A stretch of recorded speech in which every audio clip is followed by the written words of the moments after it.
Donc, ce que j'avais abordé la dernière fois avec vos camarades, c'était le chapitre 3 de Race et Histoire de Claude Lévi-Strauss. Et le texte en particulier que nous allons étudier, c'est l'un des textes les plus célèbres de Lévi-Strauss. Il porte sur la question du relativisme culturel et de l'ethnocentrisme. Donc c'est des concepts que je vais vous expliquer aujourd'hui.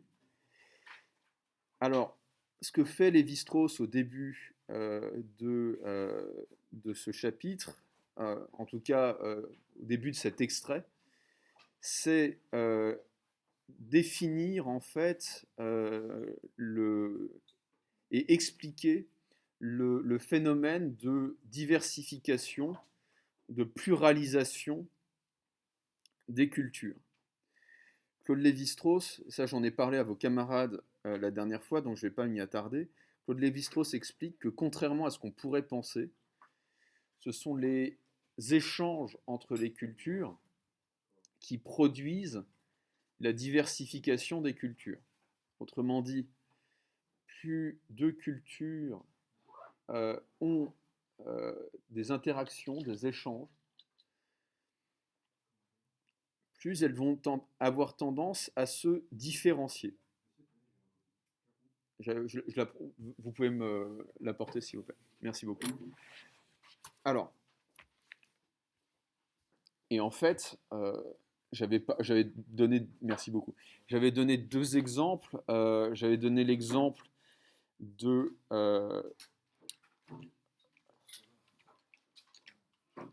je crois que j'avais donné l'exemple, excusez-moi, j'ai un trou de mémoire. J'avais donné l'exemple, en tout cas, des cités italiennes qui allaient se différencier les unes des autres à la Renaissance en fonction de leur comptoir commercial, de l'endroit où leur comptoir commercial principal allait être placé. Et ça se voit dans l'architecture, par exemple, Gênes, c'est quelque chose de très très minéral, d'assez encore médiéval dans l'architecture, on peut le voir quand on va à Gênes, alors que Venise, c'est quelque chose d'oriental. Pourquoi? Parce que Venise va avoir énormément d'échanges avec la Chine, avec le Moyen-Orient, alors que Gênes va plutôt avoir des échanges avec l'ouest de la Grèce, l'Albanie aujourd'hui, et ça va impacter le style architectural de leur cité.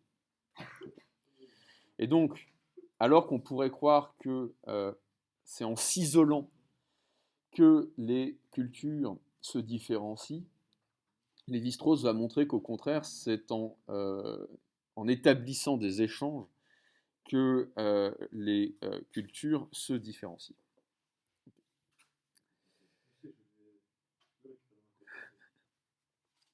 Elle est là. Alors, au fond, donc, la pluralité des cultures est un phénomène qui est naturel, c'est un phénomène qui est mécanique. Or,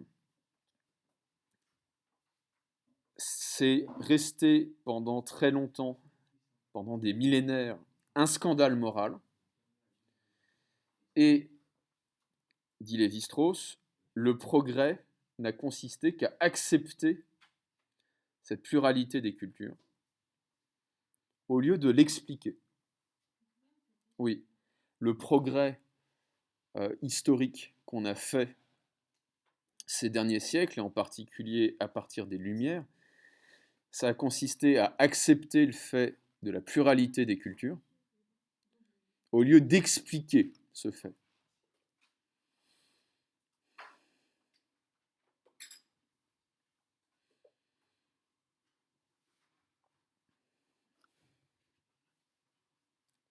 Alors, je vais lire les deux paragraphes suivants. Donc, probablement, je ne sais pas où j'en suis. Enfin, il y a un décalage entre le PDF et le texte que j'ai, moi. Le paragraphe qui commence par l'attitude la plus ancienne, c'est fin de la page 4. Fin de la page 4, très bien. Donc, je vais lire ces deux paragraphes et essayer de voir les concepts qui sont en jeu et qui permettent d'avoir une lecture assez fine de ce que dit Lévi-Strauss. L'attitude la plus ancienne et qui repose sans doute sur des fondements psychologiques solides, puisqu'elle tend à réapparaître chez chacun de nous quand nous sommes placés dans une situation inattendue, consiste à répudier purement et simplement les formes culturelles, morales, religieuses, sociales, esthétiques, qui sont les plus éloignées de celles auxquelles nous identifions. Habitude de sauvage, cela n'est pas de chez nous, on ne devrait pas permettre cela, etc. Autant de réactions grossières qui traduisent ce même frisson, cette même répulsion, en présence de manières de vivre, de croire ou de penser qui nous sont étrangères. Ainsi l'Antiquité confondait-elle tout ce qui ne participait pas de la culture grecque, puis gréco-romaine, sous le même nom de barbare. La civilisation occidentale a ensuite utilisé le terme de sauvage dans le même sens. Ce point de vue naïf, mais profondément ancré chez la plupart des hommes, n'a pas besoin d'être discuté, puisque cette brochure en constitue précisément la réfutation. Il suffira de remarquer ici qu'il recèle un paradoxe assez significatif, cette attitude de pensée au nom de laquelle on rejette les sauvages hors de l'humanité est justement l'attitude la plus marquante et la plus distinctive de ces sauvages mêmes. On sait en effet que la notion d'humanité, englobant sans distinction de race ou de civilisation toutes les formes de l'espèce humaine, est d'apparition fort tardive et d'expansion limitée. Pour de vastes fractions de l'espèce humaine, et pendant des dizaines de millénaires, cette notion paraît être totalement absente. L'humanité cesse aux frontières de la tribu, du groupe linguistique, parfois même du village, à tel point qu'un grand nombre de populations dites primitives se désignent d'un nom qui signifie simplement les hommes, ou parfois, dirons-nous avec plus de discrétion, les bons, les excellents, les complets, impliquant ainsi que les autres tribus, groupes ou villages ne participent pas des vertus ou même de la nature humaine. On va souvent jusqu'à priver l'étranger de ce dernier degré de réalité en faisant un fantôme ou une apparition. Ainsi se réalisent de curieuses situations où deux interlocuteurs se donnent cruellement la réplique. Dans les grandes Antilles, quelques années après la découverte de l'Amérique, pendant que les Espagnols envoyaient des commissions d'enquête pour rechercher si les indigènes possédaient ou non une âme, ces derniers s'employaient à immerger des blancs prisonniers afin de vérifier par une surveillance prolongée si leurs cadavres étaient ou non sujets à putréfaction. Alors que nous dit Lévi-Strauss dans ces deux paragraphes? Lévi-Strauss commence par dire que ce qu'on appelle l'ethnocentrisme, à savoir la pensée selon laquelle sa culture est la culture, que le fait culturel se réduit à sa culture, c'est une attitude qui est très ancienne. C'est une attitude qui est profondément ancrée en nous. L'ethnocentrisme est vieux comme le monde. C'est une attitude psychologique qui est profondément ancrée en nous.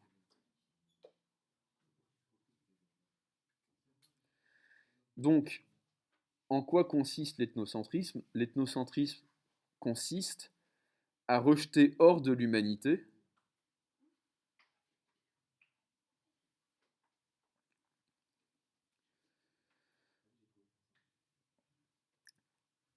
des faits culturels qui sont éloignés des nôtres, des coutumes qui sont éloignées des nôtres.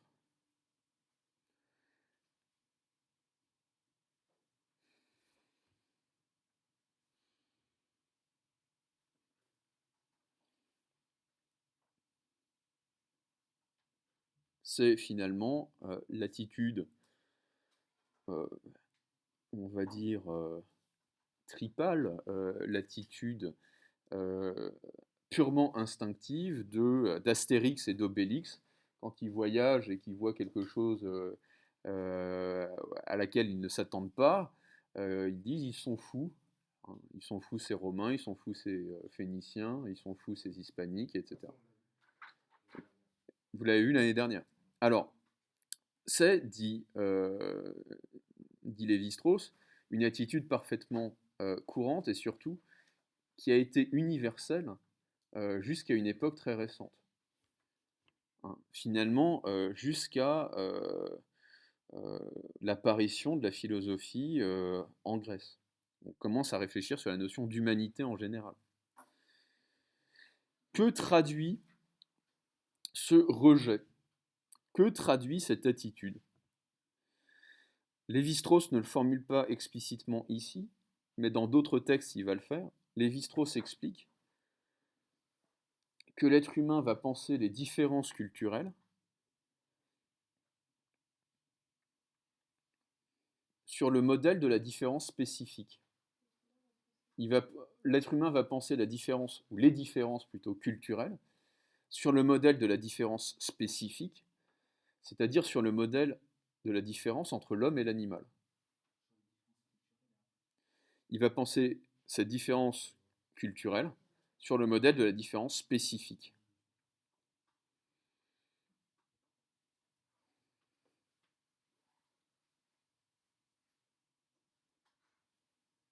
Comme si tout ce qui n'appartenait pas à sa culture n'appartenait pas à l'humanité.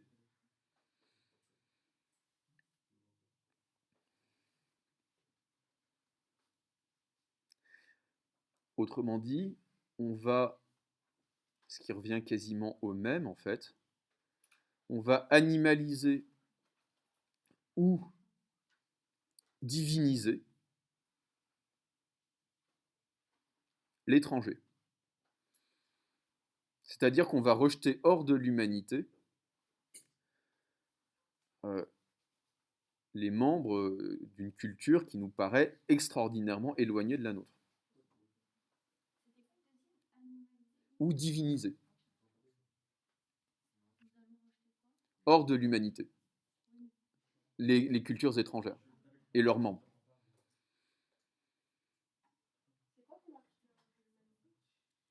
Les sociétés dont la culture nous paraîtra très étrangère à la nôtre.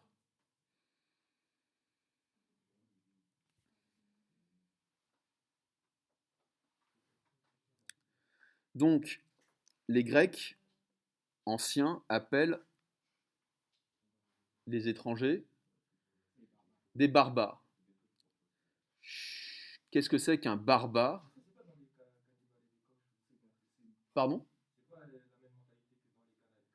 Alors oui, il y a de ça. Justement, on va finir par parler de montagne dans la troisième partie. J'utiliserai pas les cannibales et les coches, j'utiliserai l'apologie de Raymond Sebon sur la question de la beauté. Est-ce qu'il existe une beauté universelle ou est-ce que chaque culture, d'une certaine manière, définit ses propres critères? Mais ce sur quoi je veux insister, pardon, c'est ce que signifie en fait barbare en grec. Le barbare, c'est celui qui ne parle pas grec. Autrement dit, c'est celui qui ne parle pas. Ne pas parler grec pour un grec, c'est ne pas avoir de langue. C'est ne pas avoir de langue. Et alors, c'est une manière de dire, justement, c'est ce que j'expliquais, c'est une manière de dire qu'ils se comportent comme des animaux. Comme des animaux. Autrement dit, ce qu'explique Lévi-Strauss, c'est que l'étranger va être rejeté systématiquement hors des frontières de l'humanité.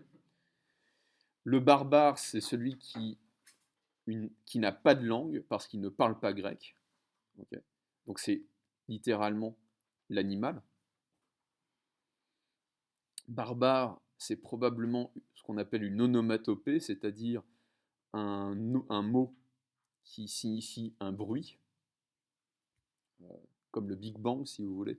Bang, c'est une onomatopée. Barbare, ça veut dire, c'est le son si vous voulez que les Perses en particulier devaient avoir lorsqu'ils parlaient pour une oreille grecque.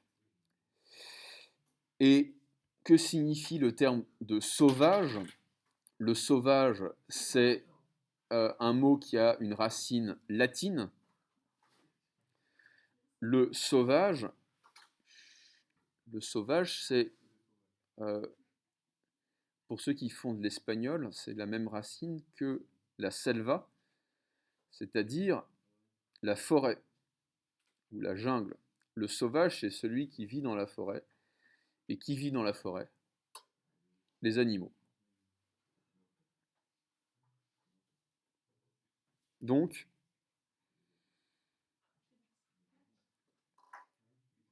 le rapport standard à l'étranger, c'est l'animalisation.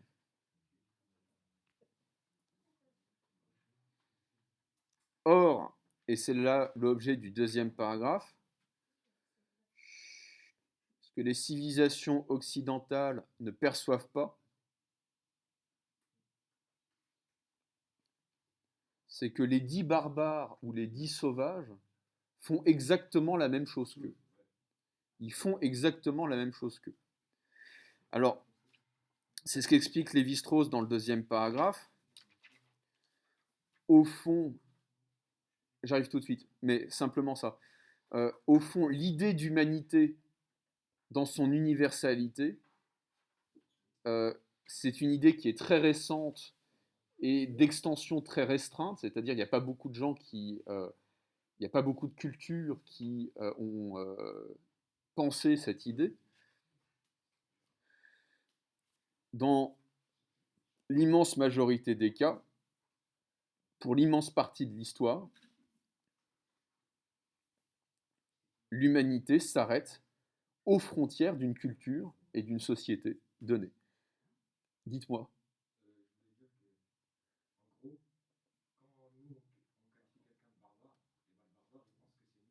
Exactement. Exactement. Alors, les exemples que... Oui. La culture s'arrête à la frontière de sa culture, aux frontières de sa culture. Okay. L'humanité s'arrête en fait aux frontières de sa culture. Donc c'est ce que va remarquer Lévi-Strauss en parlant de certaines tribus d'Amérique du Sud. La plupart de ces tribus se nomment dans leur langue les êtres humains. Autrement dit, le nom qu'ils vont se donner à eux-mêmes, c'est tout simplement les humains, ou les meilleurs, les bons, les complets, les excellents, etc., etc. Qu'est-ce que cela signifie? Ça signifie que, au-delà de la tribu, on n'a pas affaire à l'humanité. On n'a pas affaire à des êtres humains. Alors euh, ça va même un peu plus loin, d'une manière qui est assez troublante, assez marrante aussi. C'est que certaines tribus des grandes Antilles, c'est-à-dire, vous voyez, hein, ce qui va de Cuba à la Jamaïque, à peu près, les archipels qui sont au large de la Floride, donc ces tribus-là, lorsque les Espagnols vont arriver, ils vont se poser sérieusement la question de savoir si les Espagnols sont des êtres humains ou s'ils ne sont pas des fantômes ou des dieux. Et donc, qu'est-ce qu'ils vont faire? Comment prouver que quelqu'un est réel? Eh bien, on va le plonger dans l'eau pendant un quart d'heure, histoire de le noyer. Et ensuite, on va regarder si son corps se décompose. Si son corps ne se décompose pas, c'est un dieu. Exactement. Et au même moment, dit Lévi-Strauss, ça va être la controverse. Si vous faites de l'espagnol, vous avez certainement dû voir ça. Ça va être l'objet de la controverse au sein de l'Église catholique, la controverse de Valladolid, oui.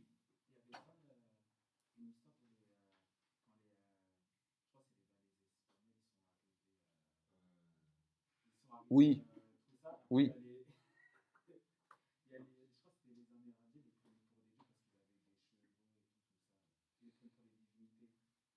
Alors il y a eu ça, effectivement. Enfin, c'est ce qu'on a pu dire. Ça s'est tendu très rapidement, si vous voulez.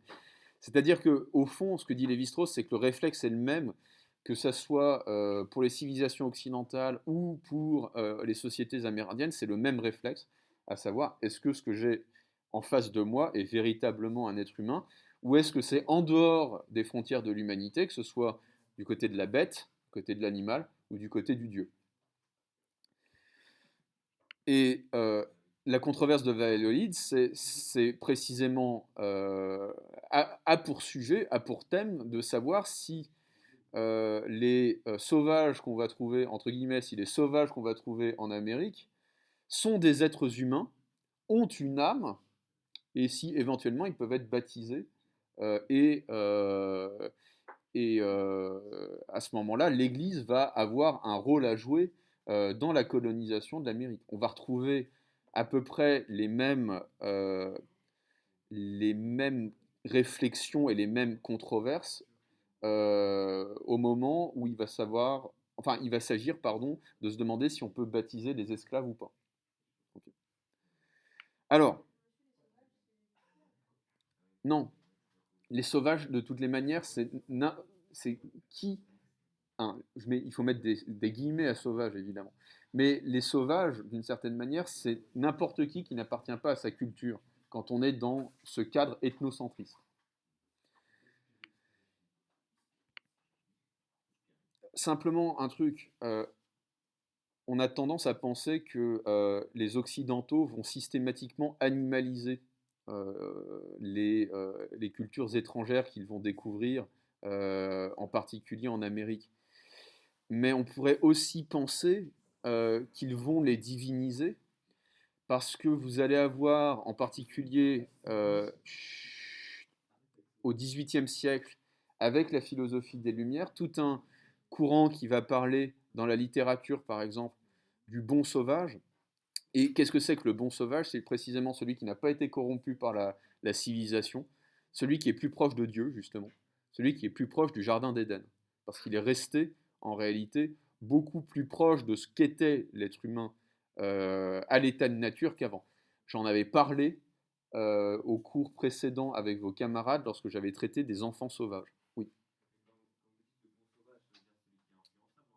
Bah, le bon sauvage, chez Rousseau par exemple, ou chez Villiers de l'Isle-Adam, c'est précisément celui qui est encore innocent, parce qu'il n'a pas. Ah si, si, si. Il a des croyances, mais c'est des croyances qui sont beaucoup plus proches de ce qu'on va appeler la religion naturelle. C'est-à-dire qu'il n'y a pas de concept dans ces croyances-là, il n'y a pas, enfin, d'après Rousseau, hein, il n'y a pas de concept extraordinairement compliqué comme celui de la Trinité, par exemple, ou de la résurrection, des trucs comme ça. Mais on va honorer le soleil, on va honorer la vie de manière générale. Alors évidemment, on va se rendre compte au 19e siècle et au 20e siècle que ce sont des croyances qui sont beaucoup plus élaborées que ça, avec des récits de création du monde, avec des concepts extrêmement élaborés. Bref, on a affaire à de vraies religions. Mais simplement, l'idée chez Rousseau, c'est de dire, bah, si les sauvages sont bons, c'est qu'ils sont plus proches de l'origine euh, de notre espèce. Il n'y a rien de méprisant à dire cela. Ils sont primitifs au sens où ils sont plus proches de l'Éden. Donc voilà, c'était simplement pour apporter cette précision-là. Il ne s'agit pas que d'animalisation, il peut s'agir aussi de divinisation, parfois. Alors, j'aborde le dernier paragraphe de ce texte. Et ensuite, je vais essayer d'en tirer les conséquences pratiques et politiques en particulier. Cette anecdote à la fois baroque et tragique illustre bien le paradoxe du relativisme culturel que nous trouverons ailleurs sous d'autres formes. C'est dans la mesure même où l'on prétend établir une discrimination entre les cultures et les coutumes que l'on s'identifie le plus complètement avec celles qu'on essaie de nier. En refusant l'humanité à ceux qui apparaissent comme les plus sauvages ou barbares de ses représentants, on ne fait que leur emprunter une de leurs attitudes typiques. Le barbare, c'est d'abord l'homme qui croit à la barbarie. Le barbare, c'est d'abord l'homme qui croit à la barbarie. Alors, qu'est-ce que cela veut dire? on comprend bien l'idée de Lévi-Strauss. On va voir qu'elle peut être problématique et qu'elle surtout elle a des conséquences politiques. Donc, ce que dit Lévi-Strauss, c'est ce qu'énonce Lévi-Strauss, c'est simplement un effet miroir. Lorsque les Occidentaux entreprennent d'établir une hiérarchie entre les cultures, au nom de l'idéologie du progrès le plus souvent,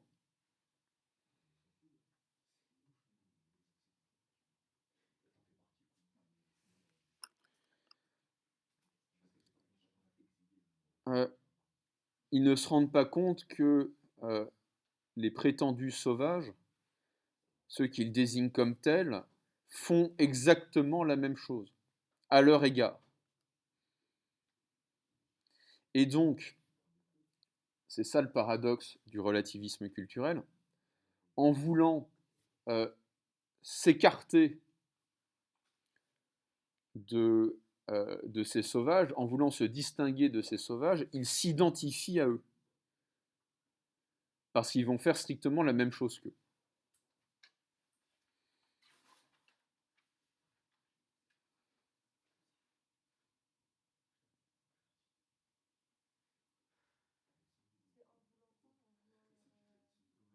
En voulant s'éloigner. Nathan, qu'est-ce que c'est que ce foutoir?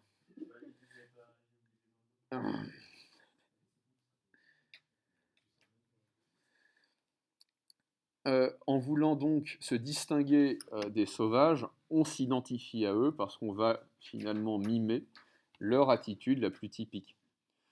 Au fond, ce qui va caractériser les sociétés archaïques, les sociétés traditionnelles, c'est cette attitude ethnocentrique.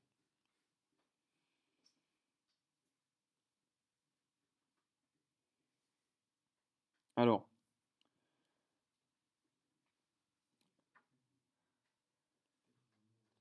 il y a un enjeu qui est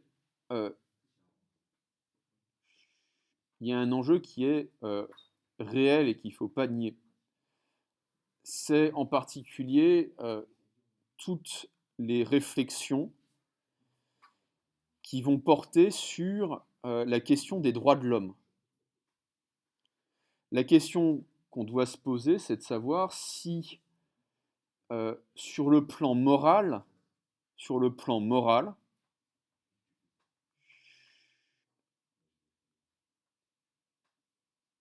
on ne peut pas adopter des critères universels, des critères de jugement du bien et du mal qui seraient universels.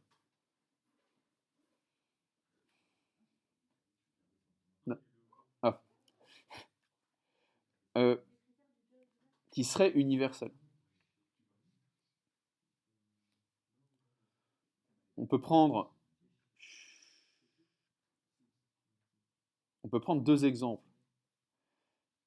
Est-ce que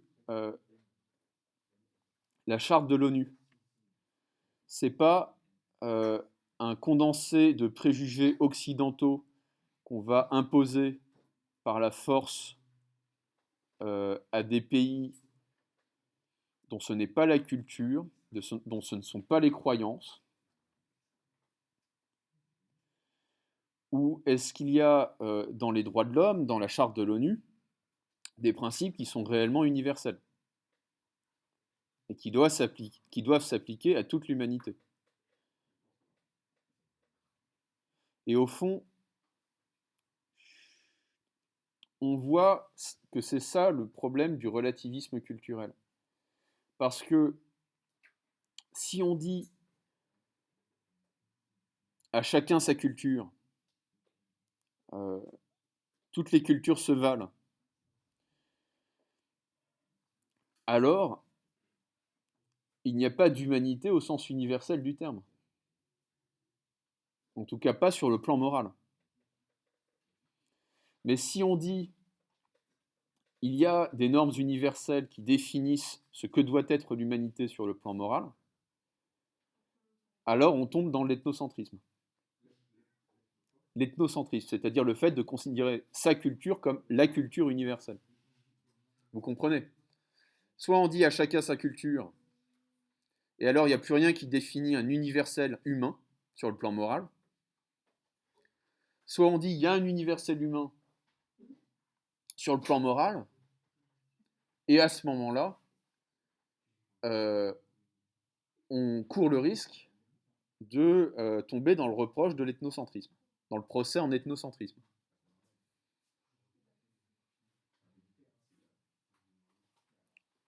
Le deuxième exemple que je veux prendre, c'est une application concrète en fait de ce problème. J'avais étudié ça il y a quelques années quand je m'étais intéressé à la question de la dette. Je m'étais intéressé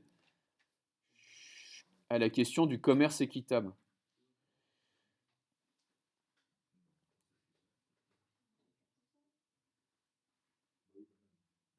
Alors, un des instruments du développement des pays d'Afrique subsaharienne, en particulier de l'Ouest, c'est le commerce équitable.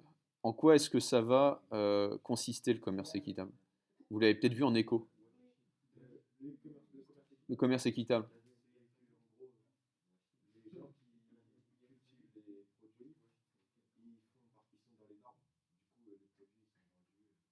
Alors il n'y a pas que ça en fait. C'est pas qu'une question de normes, mais c'est ça qui va poser problème au fond.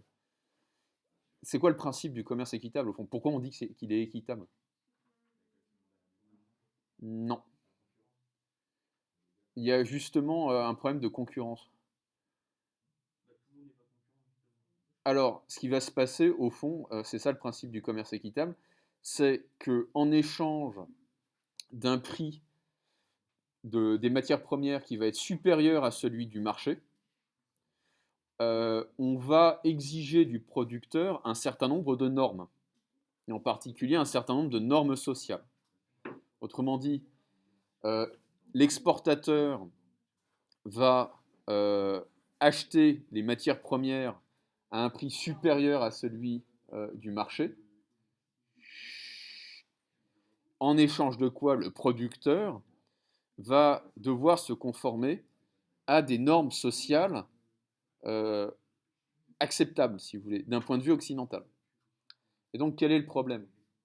Certes, par exemple, je m'étais intéressé à cet exemple-là en particulier. Le producteur de café malien va être mieux payé.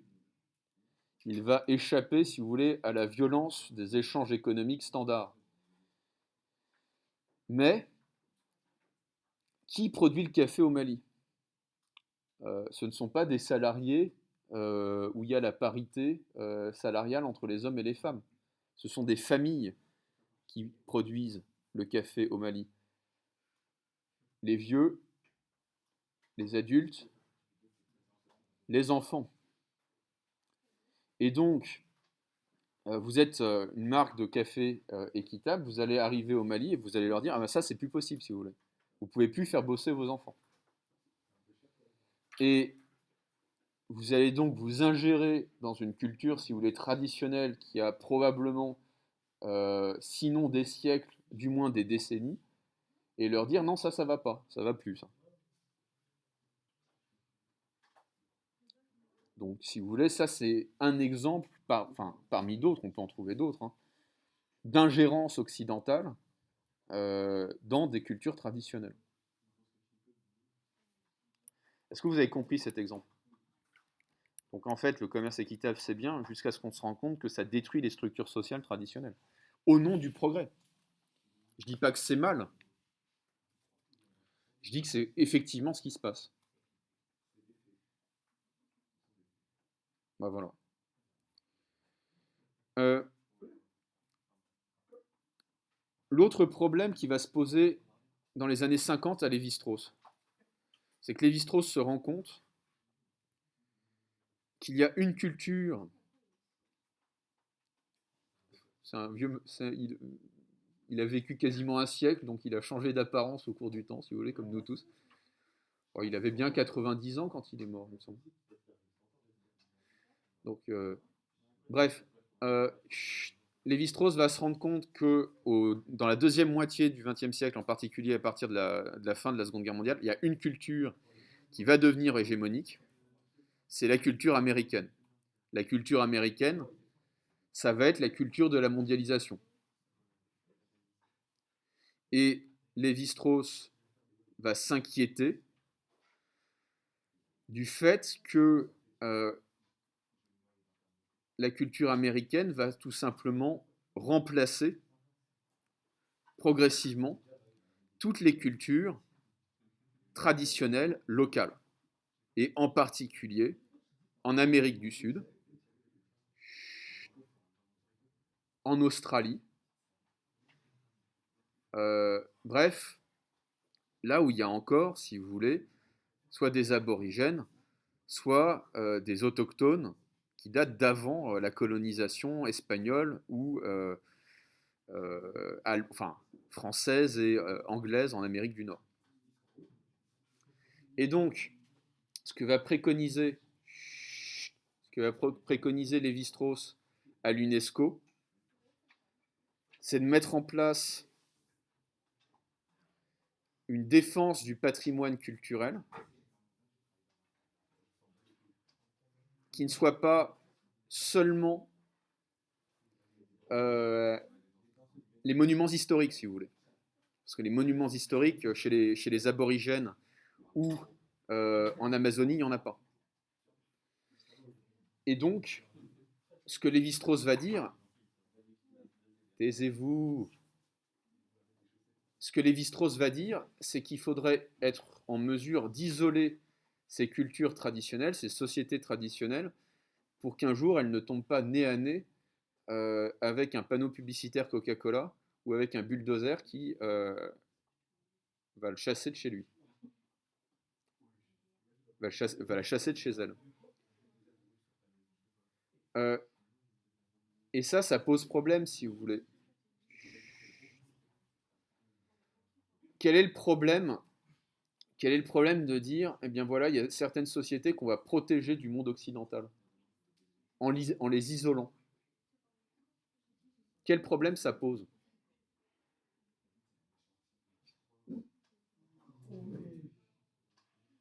Ça vous rappelle rien? Ce dispositif, il consiste à dire, il ne faut pas que les cultures se mélangent. Il ne faut pas que certaines cultures aient des contacts avec d'autres cultures. Alors, c'est pas les nazis, si vous voulez, mais c'est une idéologie du type ségrégation ou apartheid en Afrique du Sud. Ça va consister, ou réserve, si vous voulez, les réserves indiennes aux États-Unis. Ça va consister à dire qu'il faut créer des espèces de parcs à tribus aborigènes, des espèces de parcs à tribus amérindiennes en Amazonie. Et quel est le problème moral que ça pose? Ça consiste à dire qu'on ne peut pas sortir de sa culture. Que certaines cultures, enfin, certains membres de certaines sociétés sont condamnés à être enfermés dans leur culture.